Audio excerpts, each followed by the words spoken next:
Check it out now. More Meg news. You know I'm happy. Okay. Now, ladies and gentlemen, Meg the Mule, aka Meg the Stallion. Basically, she's going back and forth with her label on Twitter, just like I predicted. Okay. Ain't Big Ack always right?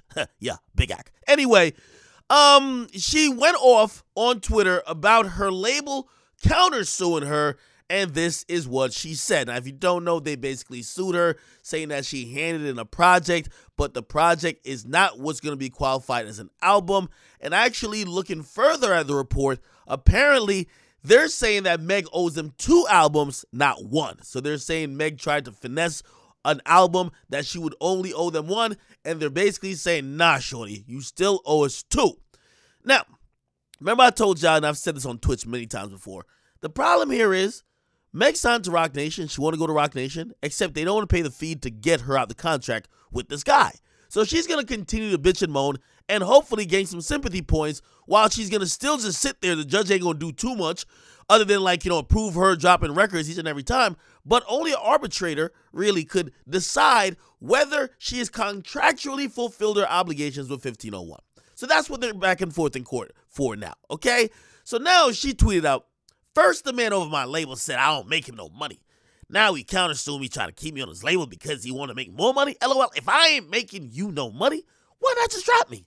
Let me go. Greedy ass man. My lawyers just asked him for an expense report. Money 51 supposedly has spent on me. Why this grown ass man put jewelry and chains on there? Lord, free me from this joke of a label. She continued when she says, Carl, I don't want to be signed to your pill poppin' ass. You talking about I ain't paid for a show and you sound slow. I'm the artist. I don't pay you directly. Maybe fight with the man you signed to. And you might see some money, you fucking powderhead.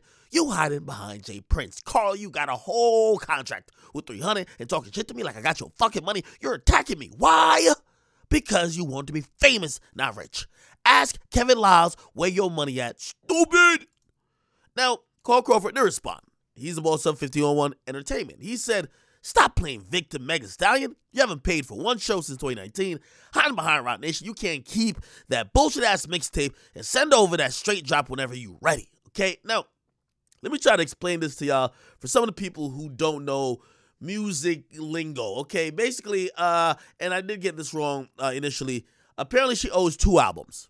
She owes 2 albums to the label.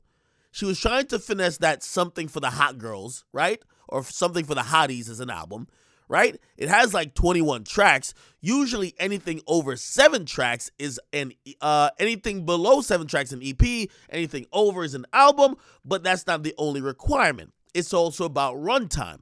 Usually you got to give about 40 minutes of music for it to be considered an LP. Now, is Meg Thee Stallion's project 40 minutes of music? Yes. However, there's mad things to consider. That's why it's going to go to a judge. Basically, Carl Crawford is saying a bunch of skits on it make it less than 30 minutes. Also, there's a bunch of intros and outros that isn't what he calls studio performances. Not only that, basically, if you don't know, with every album and label, the label usually has to approve the music at the end of the day, okay? They have to approve it to count it. And basically, they say they didn't approve it. So even if they that is considered an album, they ain't approve it. Okay, that's their whole tale, right?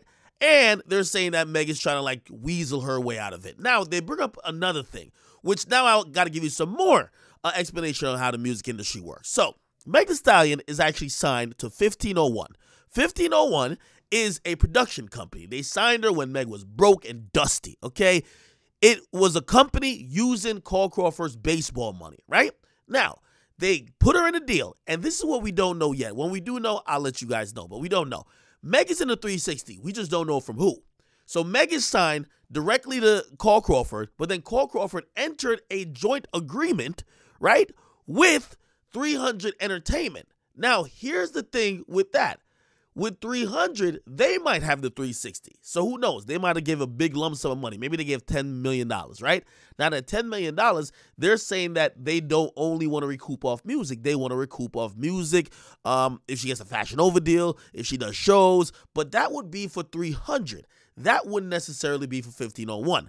Now, if a company is going to go into a 360 deal, a production company, it would be smart of them to also have the artist in a 360 deal as well, because again, when profits do get pulled out, you want to make sure you're getting some type of derivatives. However, I don't know if he's correct on this because I haven't seen the contracts, but he's claiming, and this is what Carl Crawford's claiming, she's in a 360 and he should be getting paid based on a percentage from her shows, her touring, her brand deals, and he hasn't seen a dime. She's saying that's not the case and that all money from the 360 went to 300, so if he was supposed to get a cut of that, he needs to holler at them.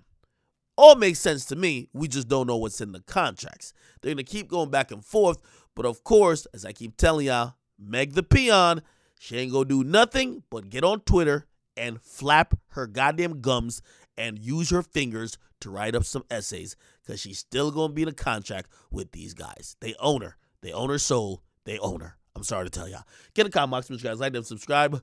Meg the Mule still in a record deal. And unfortunately, she got a lot of mouth for Akademiks, but she ain't gonna post that goddamn contract for us to look at. Okay, get a comment box, make sure you guys like them, subscribe to Akademiks. Woo!